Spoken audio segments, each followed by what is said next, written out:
Ukraine যুদ্ধ শুরুর পর রাশিয়ার বিপুল পরিমাণ অর্থ সম্পদ জব্দ ও হিমায়িত করেছে পশ্চিমারা। এবারে হিমায়িত সেই সম্পদের মুনাফা থেকে ইউক্রেনকে ১.৫ বিলিয়ন ইউরো দিয়েছে ইউরোপীয় ইউনিয়ন ইইউ।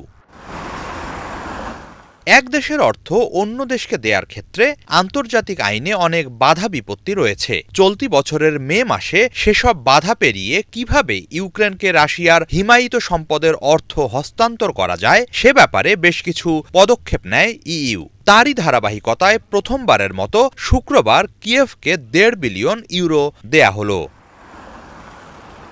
শুক্রবার এ নিয়ে বিবৃতি দিয়েছে ইইউ। এতে বলা হয়, ইউক্রেনের প্রতিরক্ষা মন্ত্রণালয়কে শক্তিশালী করতে ও যুদ্ধবিধ্বস্ত দেশটির পুনর্গঠনে এই অর্থ দেয়া হলো।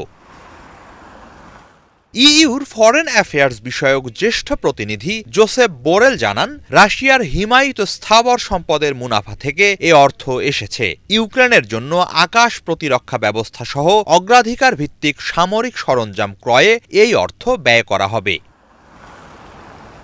এদিকে এই পদক্ষেপকে সম্পূর্ণ অবৈধ ও বেআইনি বলে তীব্র ক্ষোভ জানিয়েছে রাশিয়া। এ প্রসঙ্গে ক্রেমলিনের মুখপাত্র দিমিত্রি পেসকভ বলেন, ইউরোপীয় ইউনিয়ন যে অবৈধ পদক্ষেপ নিয়েছে, রাশিয়া অবশ্যই তার পাল্টা জবাব দেবে।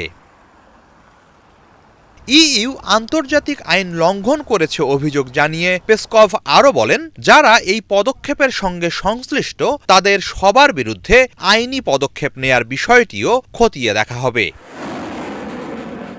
হিজল জোবায়ের, বাংলাভিশন।